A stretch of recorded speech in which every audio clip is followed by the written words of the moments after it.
parents all over the country in these latest municipal elections, they've casted their votes against implementing CRT in the schools. And it seems as though, even though that happens and parents organize and they take back their school boards and they let their schools know what they want to see in terms of education, if CRT activists dislike this, they lose too often at the ballot box, they'll just go and they'll tell their friends, the Democrat Party, and they'll tell all their Democrat appointments in all of these departments, and they'll bring these departments in to circumvent free and fair elections.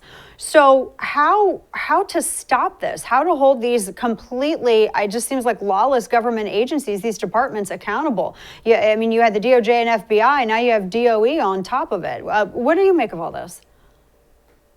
Well, obviously, first of all, thanks for having me on, Dana, as always. And obviously, and thanks, by the way, for your leadership on this and all of the great folks in Carroll ISD, at South Lake, and frankly, throughout Texas right now, we're seeing parents starting to rally. We've seen it in the district I represent. We saw some changes in Wimberley, Texas. We saw changes in May and Bernie, Texas, and Hayes County, Texas. All over, we're seeing a rising up of parents. So let's start with the positive, right? This is a good thing.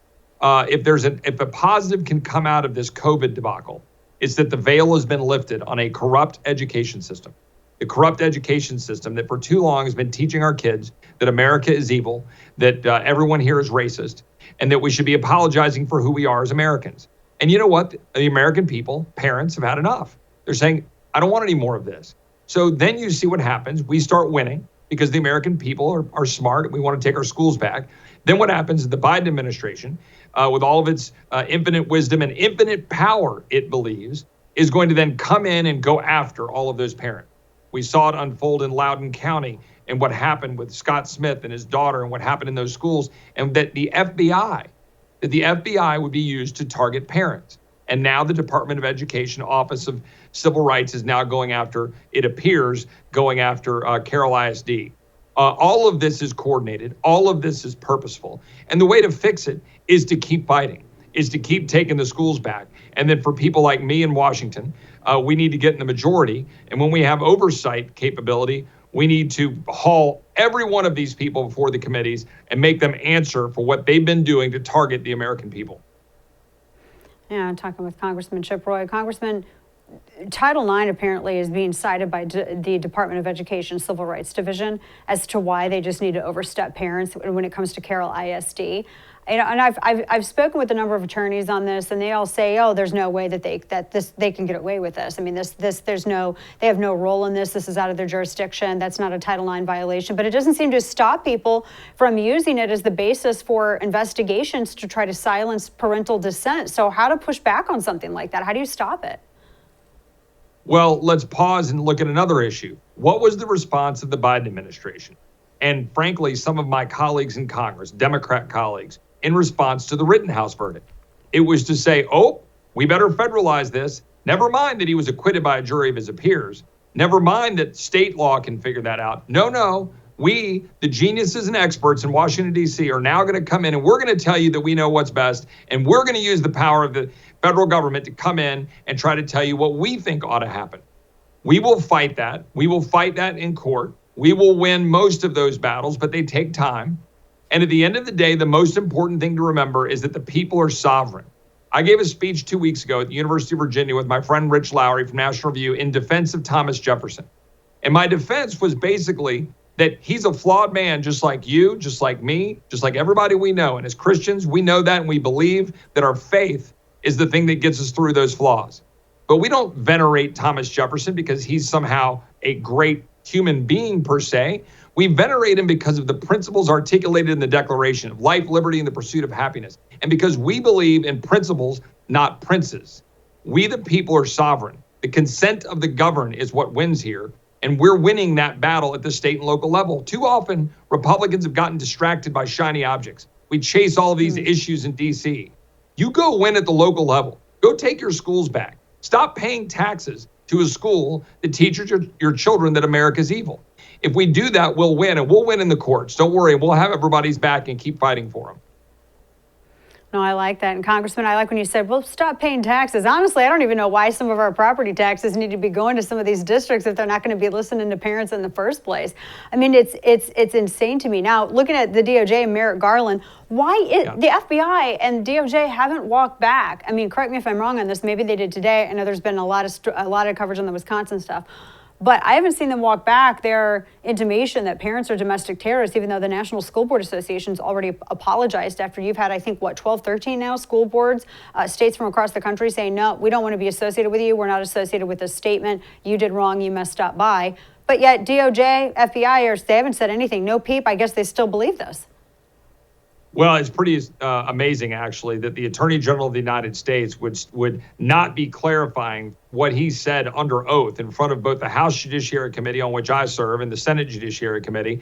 It was clear that he was blurring the lines at a minimum, if not actually lying under oath about what he knew with respect to targeting of parents as domestic terrorists. Now, my friend Andy McCarthy, I think you know Andy well, he wrote a piece saying that, there's a fine line here, and he wrote it this weekend, in terms of, tagging individuals as domestic terrorists and what that means under the law. And so I think we can go look at that to determine whether he committed perjury or not. But we ought to be, going after the Attorney General because he clearly was trying to obfuscate what they were doing. And I can't believe that he hasn't apologized for that and walked it back. It's the height of arrogance that they're doing that. And by the way, I think we're now at 15 school boards across the country, state school boards, that have distanced themselves from the National Association of School Boards. Where's Texas? I wrote a letter with a number of my Texas colleagues, Mays Middleton in the Texas House, Briscoe Kane and others have been saying, hey, where's the Texas Association of School Boards? Why haven't they broken apart and separated themselves from the National School Board Association for their unbelievable coordination with the Biden administration to target parents? It's just completely unacceptable. Yeah, I haven't heard. That's a good point. I haven't heard from them either. They've been crickets. And you would think that would have been the first state. I mean, Texas has such a reputation. I mean, at least according to the media, Texas is, everybody in Texas is so stubborn and independent, but yet no letter from the School Board Association in the Republic. Yeah. Interesting. Yeah, I can't believe that the Texas Association of School Boards has not made very clear that they're completely disassociated. What is the reason for that? Are they just more? Are they leftier than maybe some of the other school board organizations in other states? Well, I think inquiring minds are looking to find out. I sent a letter. We're looking to find out. I think the Texas legislature, a number of people are starting to reach out, and they've got some answers that they need to give to the people of Texas about why they haven't taken that step. The other thought I have on this, Congressman, is if parents are being tracked, thanks to the Patriot Act allowing that opportunity, if parents are being tracked and the scope is looking at parents who are objecting and criticizing CRT in schools. I mean, normally this would be a local law enforcement matter. I'm not quite sure why it's escalated up to the federal level. But clearly they think that there's going to be a consequence or that there's going to be an action that they need to take as a result of this. I'm just curious as to what they think would necessitate their involvement. If they're following and tracking parents, I mean, what does a parent have to just yell at a school board, voicing concern or disagreement about CRT, and then the feds are going to swoop in? I mean, I'm really, because they're doing this, I'm really questioning, at what point they actually swoop in and you have, people getting arrested by the FBI. Yeah, well, I mean, I don't want to sound too, conspiratorial here, but let's just be clear about what the Biden administration wants to do. They want to target you.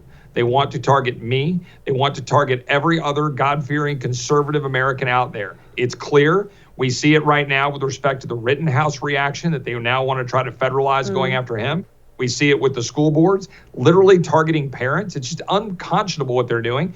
We see it with the rules that they're trying to change with respect to guns and the registration of guns, with the records that private sellers of guns have to keep and then turn over to ATF. These are all issues, obviously, that you're frankly more expert than I.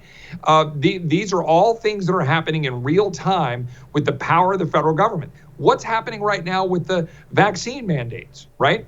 With HHS blocking access to monoclonal antibody treatments here in Texas, with the what we saw happening with gain of function research with respect to Fauci, and now what we see our own CDC and our own NIH doing to not pursue any actual real studies on natural immunity. right? It's unbelievable. We have to get all of our information from the UK or from Israel or from private studies.